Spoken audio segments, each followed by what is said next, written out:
I get so caught up in the middle, thinking of Good morning, everyone. It's been a while since I last posted, and I really apologize for that. Kasi sobrang rainy lang din this past couple of days, so medyo hirap lang din lumabas dito. And every time umuulan, I have to take out some stuff kasi naaanggihan sila. And kapag dire-diretso kasi, natatakot ako na baka ma-overwater, ganyan. So, medyo busy lang with the garden to avoid, syempre, na mamatayan tayo. Today, I think, it's just really timely kasi yesterday, I was able to watch the live seminar ni Jello Sanctuary with Sir Dan and Sir Chong. And it was such an insightful video, live feed. The topic was about pest management. And it's so timely. So, nakakatuwa siyang panoorin. Sobrang, I learned so much. And then, medyo nag-rearrange din ako dito sa balcony ko. I took out the UV sheet that I made na temporary kasi nililipad and nung ambo. So sabi ko, never mind it. I took it out. So it was a fail. So kapag umuulan, medyo naaanggihan yung sa front dito sa harap, but the back parts are fine. This one I covered the front. I have a cover. What I did was I installed a U-rail.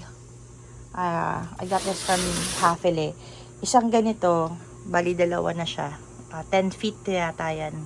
So, ginawa ko is to cut it in half and yung polycarb, naka-slide na siya. So, parang slide na siya. Yan. Hindi ko finol. Dati full to. Kasi yung isa, ginamit ko where? I forgot. I used it somewhere.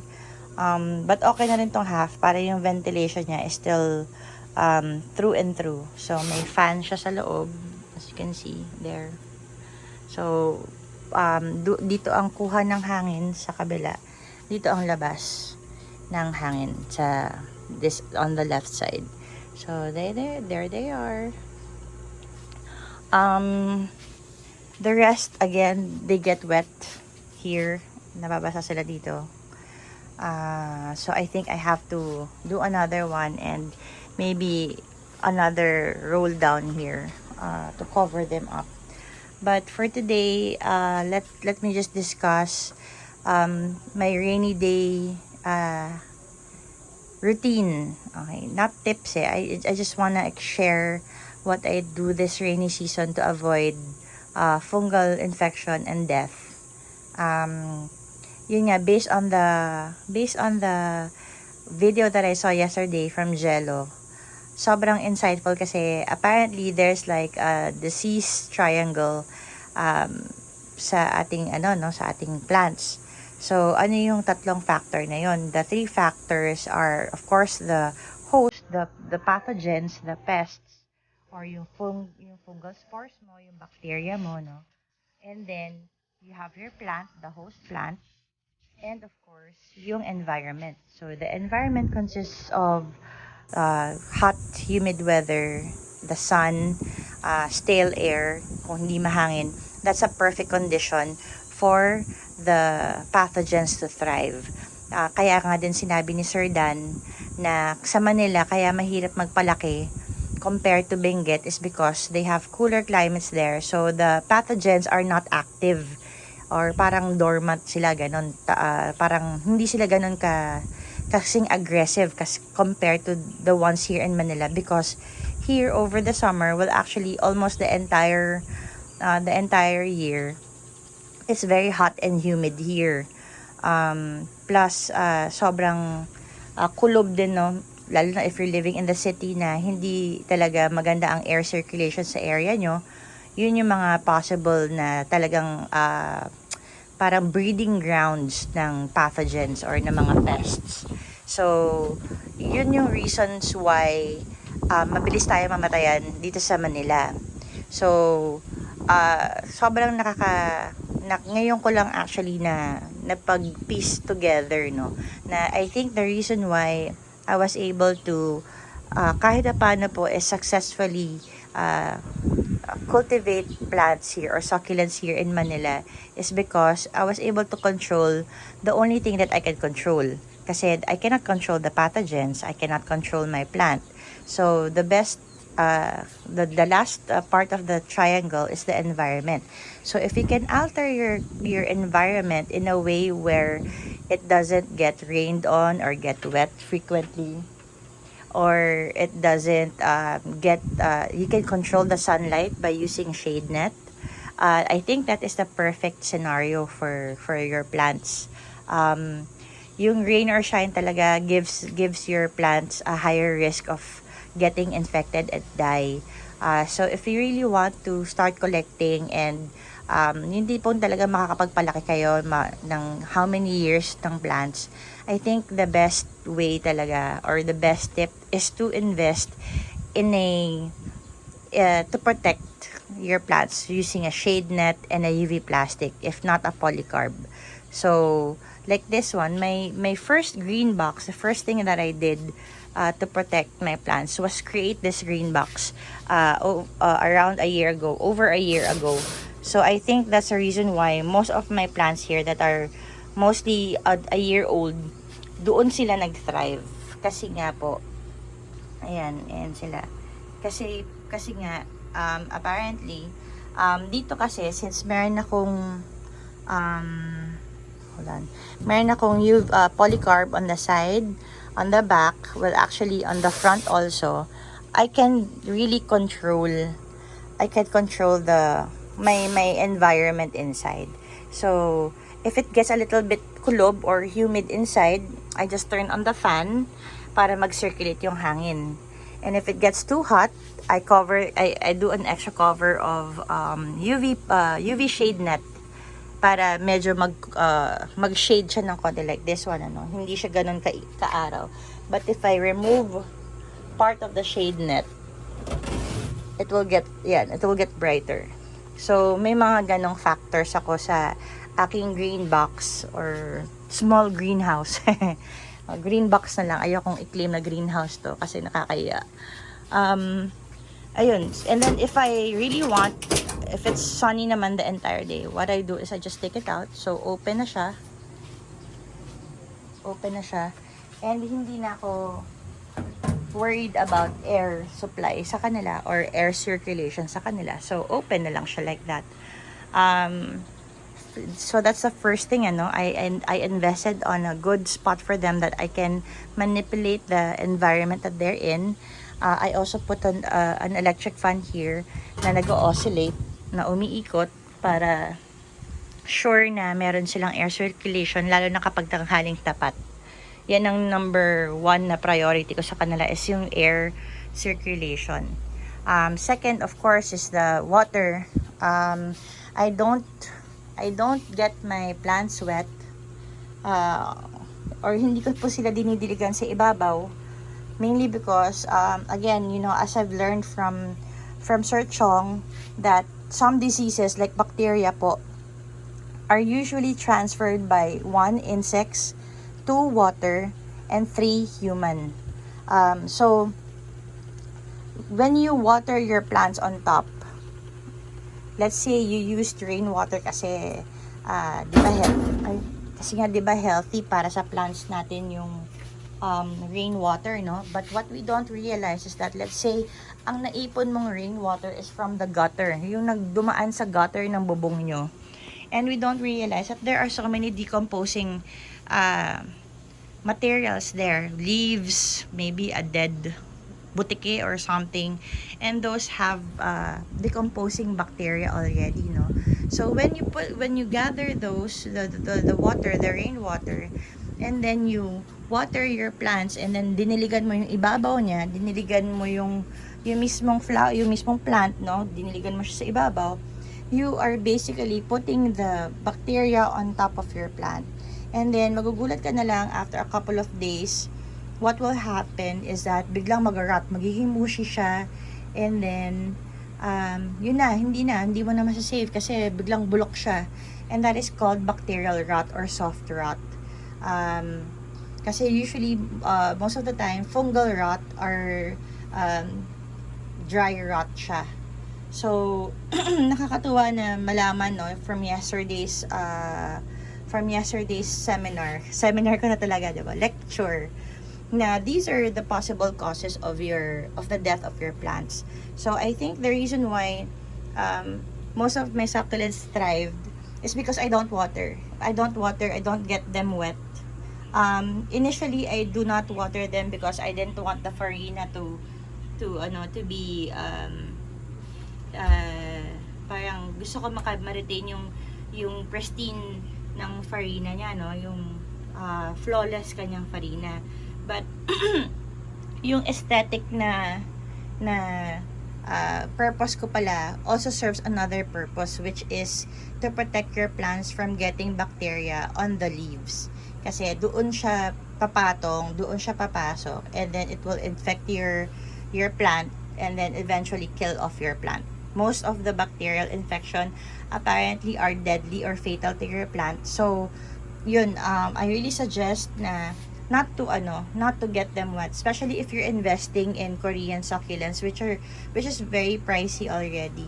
Plus, as again mentioned by Sir Dan, most of our imported succulents, they don't have the antibodies, no, or the protection that you know, na kinalakihan. Parang kapag nagdala ka dito ng parang COVID nga daw, sabi nila kahapon, na since wala tayong never pa na-experience ng katawan natin yan, it's actually fatal for us. So, ganun din sa mga imported plants natin. If we put them here, we bring them here in the Philippines, and then they are not familiar with the fungus or the fungal spores here and the bacteria here, and then they get it, usually it turns fatal on them. Kaya marami tayo na nalulusaw agad na mga succulents pagdating dito, no. So yun yung mga another factor na kailangan nating i-consider. Ayan. So another factor that we also have to consider is the pot. It's very important that we choose the right pot for our plants. So like this one, malaking tulong sa akin yung shallow pots dahil it prevents my plant from getting overwatered, lalo na this rainy season, like this one siya. Yan, pwede siya buhatin.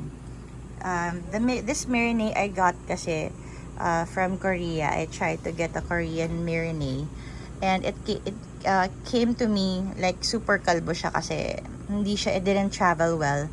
So this one I'm trying to hopefully grow again. Ayan, mga bago niyang growth. Ganda, mataba, compact siya. And like this one's, the Romeo that I got from Sir Noel, nakakatuwa kasi nauulanan siya almost every day.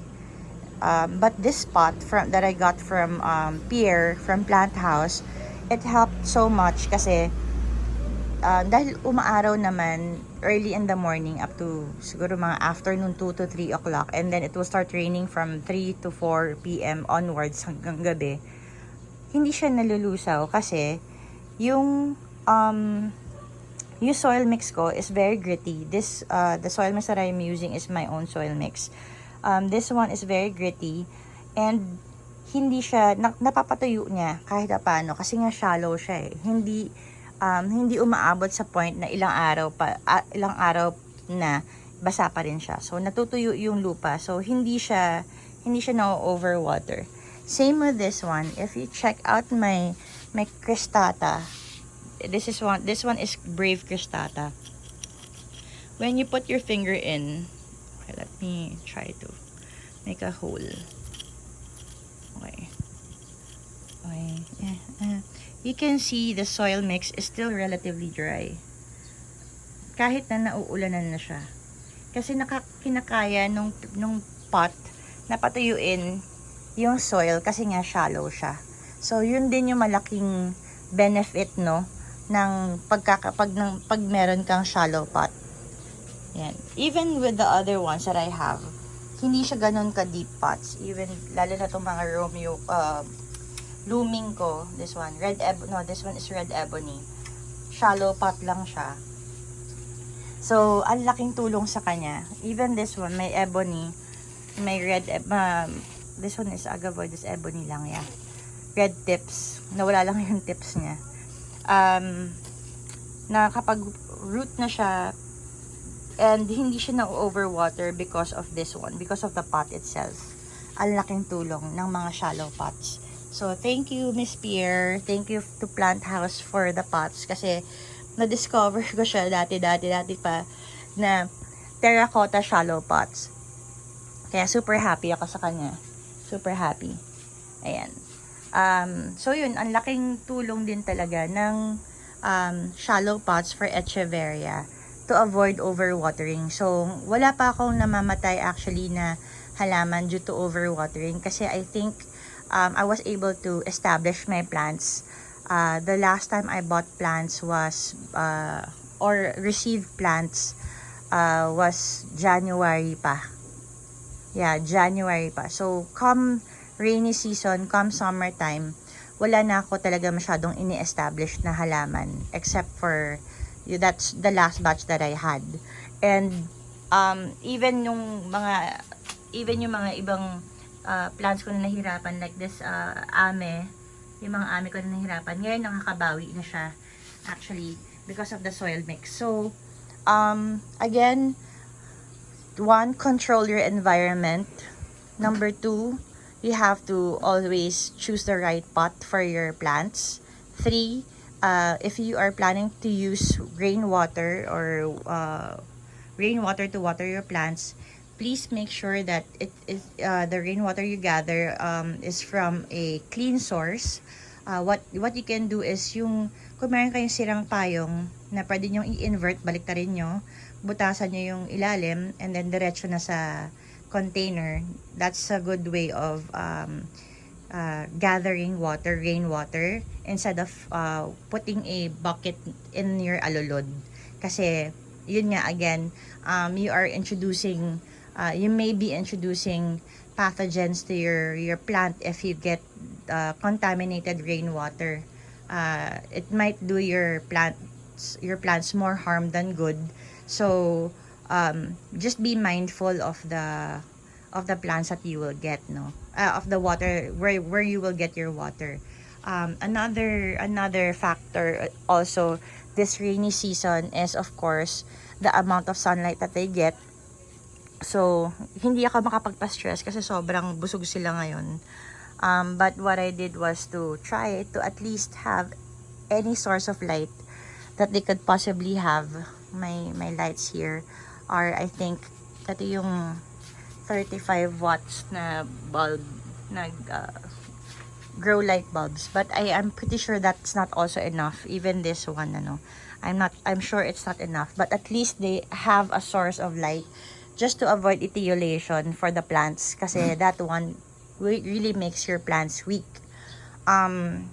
So, yun, nasa 4 na tayo na factor, no? Another factor is that, syempre, of course, we have to maintain our protection with them.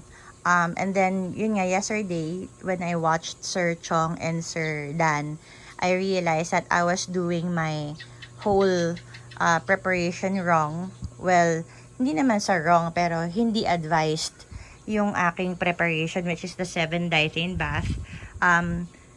Again, when I was starting out, yun din kasi yung naturo sa akin na, paliguan mo yun sa 7-diethane para hindi magkakasakit, ganyan. But then again, I realized, come 1 year mark of my journey in succulent care, is that it's not actually good for us when we do that. No, we use chemicals na we don't even use PPEs or protective equipment for us, no? So no gloves, no glasses, no, so ako ina-eyeball ko lang din siya minsan. So ang dami pa lang niyang kailangan, ang dami pa nating kailangan maintindihan. So like my kit that has diethane, you always have to check what color the band here on the bottom is. So if it's green, it's okay for general public use. Ayan. So pinakamababa yan na, ayan siya. Pinakamababang toxicity level, ika nga. But again, you know, it's still best for us not to take it lightly, no. So only use diethane or only use chemicals if possible kung meron na talagang infection, not as a preventive measure. So I will still keep it handy with me, my 7 and my diethane, and kung ano man yung mga ano ko, Folicor ko. But I think I will try to go more of a organic approach. So this one is the organic fungicide and bactericide of Macitera. I have Neem Gold. Ayan.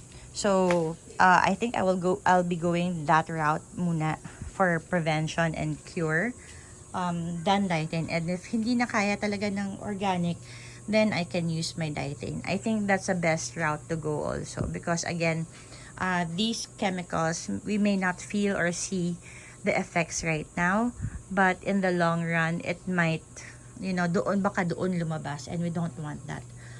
Another good tip I also got yesterday was when we handle how we handle our plants.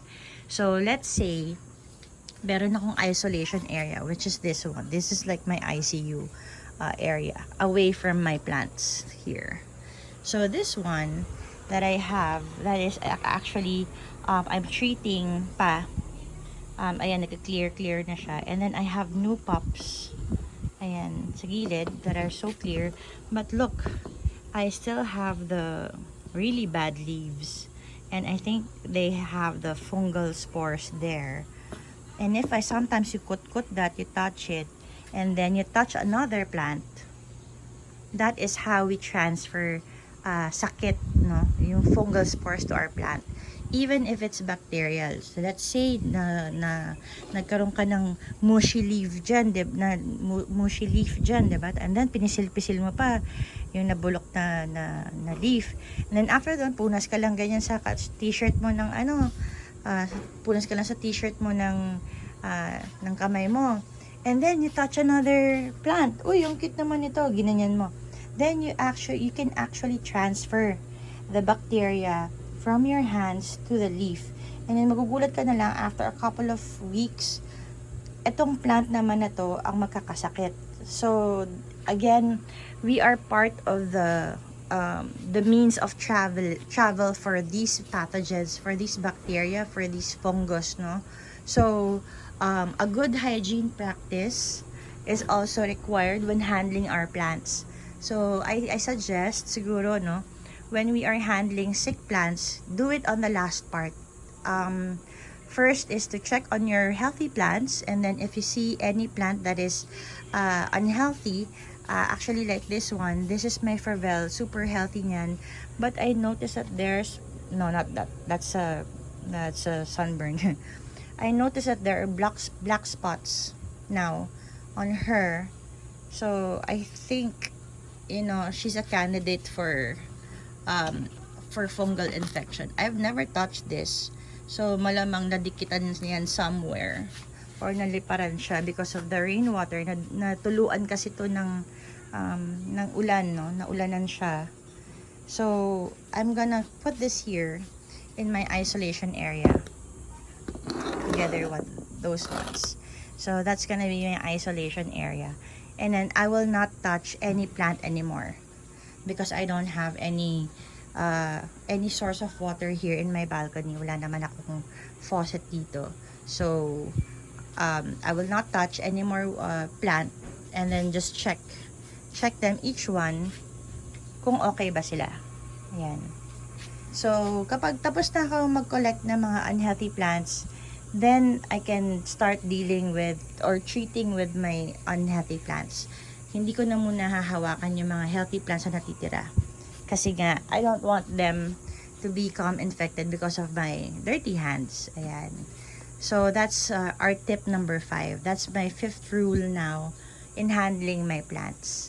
So I hope that you get to learn something new again with our video today, and hopefully we can all solve this together.